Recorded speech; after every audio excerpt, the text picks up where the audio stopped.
I'm going to simplify here and put hybrids in 4 categories: mild, full or strong, plug-in, and performance. First, what's a hybrid? It's a car with 2 power plants. That could be any 2 kinds of power plants, but in modern parlance it means a combustion engine and an electric motor.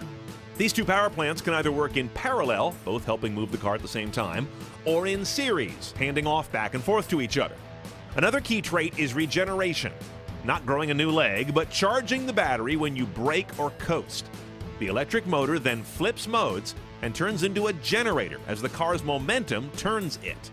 And of course, hybrids have a large motive battery separate from the auxiliary battery that you see in your current car or tossed on the side of the road. Let's look at the parts that make up a hybrid powertrain. Now, you start with a combustion engine and a fuel supply, just like any other car. And by the way, it's almost always a gas engine. There are diesel hybrids out there. They're exceedingly rare. There's a motor generator. That's that motor that sometimes works as a generator, typically wedged in between the gas engine and the transmission. Working one way, it's a motor. Being worked by the car, it becomes a generator to put juice back in the battery. A motive battery, usually nickel metal hydride, but increasingly lithium ion. And these are big batteries, much bigger than the one you get jump-started. Not unlike a very large version of what's in your laptop or your smartphone. An extra cooling system. Because that battery has got to be maintained at a critical temperature, and it can't share the cooling system for the engine because this runs way hotter than the battery would be happy at. A battery wants things substantially cooler.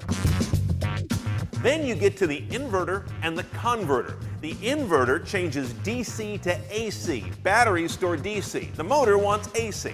The converter changes voltage, stepping up or down, depending who is asking for what within the hybrid system. You've got an ECU, that's an electronic control unit that makes all this stuff work together. And finally, if you've got a plug-in hybrid, there's an onboard charger, which is not just the cable that goes to the wall, but it's circuitry inside the car that pulses that juice to the battery the way it wants it. Now I think you can see why they charge a few grand more for a hybrid. Now, the 4 ways all this tech hits the road. Mild hybrids. A mild hybrid basically uses an electric motor to help the combustion engine, but never take over moving the car by itself. It may be mild, but it's a useful architecture because combustion engines are really lousy at generating a lot more power when you need it right now, like from a stop or when you're passing. Electric motors are really good at giving an instantaneous push at exactly those times. So they jump in to help the combustion engine. Mild hybrids usually have more modest electric motors and motive batteries, so they tend to have less of a hybrid premium cost. Examples of mild hybrids include the GM E-Assist system, which you'll find on the Chevy Cruze Eco, for example. So simple. It works basically like an alternator, helping the engine through a flexible belt. And the Honda Insight also made headlines as being one of the first really affordable, dedicated hybrid models after the Prius. Which brings us to full or strong hybrids. Strong hybrids have the option to run on electric only for meaningful distances and speeds. Let's say up to a handful of miles at city speeds. These kinds of hybrids have larger batteries and motors and typically more sophisticated power blending system where the engine and the electric motor power meet. And when you talk about full hybrids, you're talking about the sweet spot of the market. That, of course, brings you to the Prius, now available in 3 variants. It's a family unto itself, and it pretty much outsells all other hybrids combined. But also cars like the Ford Fusion and other mainstream models that now offer highly efficient hybrid variants that are getting some market traction.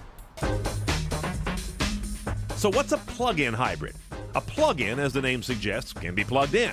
That allows it to use a larger battery pack than even a strong hybrid, larger than regeneration alone could ever sustain. So plug-ins are sort of stronger hybrids, offering up to tens of miles of electric range at up to highway speeds.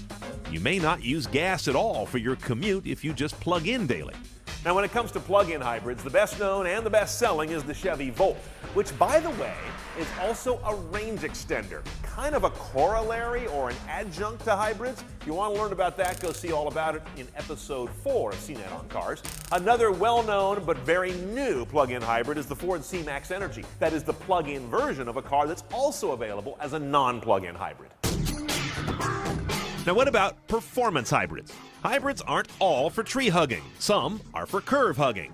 Unlike gas engines, electric motors deliver all of their torque from 1 RPM instead of having to rev up to peak power.